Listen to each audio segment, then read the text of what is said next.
Hello, and thank you for joining me for my sixth video. It's been a few days since my last one. We actually took a trip out to the Pacific Ocean to celebrate my son's 8th birthday, and we were lucky to enjoy some somewhat cooler temperatures than the insane 45 degrees Celsius that there have been in the greater Seattle area. Today, I had intended to continue the conversation that I started last week and talk about me, but from a personal perspective. But I'm not going to do that today. I am actually going to be talking about white supremacy and racism in education, specifically in the instruction of mathematics. And what prompted this was a surprising and somewhat disappointing discussion that I was having with an ex-colleague of mine yesterday. He had been sharing his opinion on something which the Californian state legislature are looking at for their education syllabus. Something which is based on an equitable pathway to math instruction.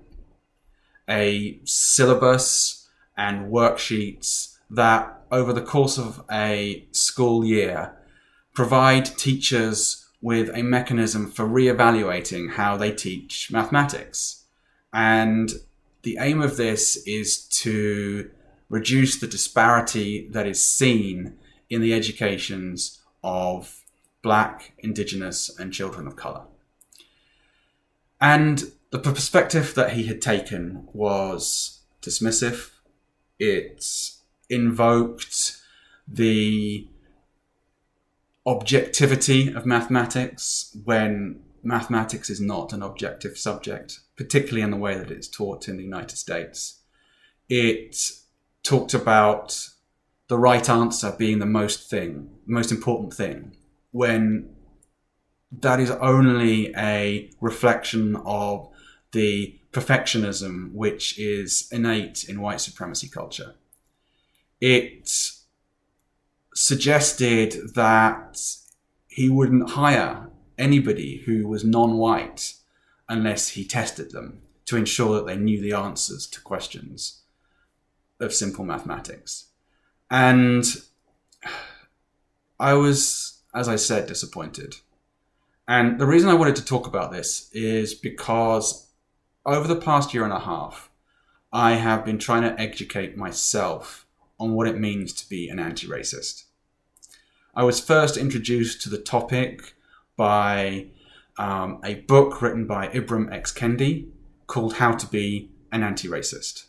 And the concept that he tries to put across is that you cannot be not racist. You are either racist or you are anti-racist. You either are actively seeking to overturn racist institutions, to promote ideas which help Black, Indigenous, and people of colour, or you're not. And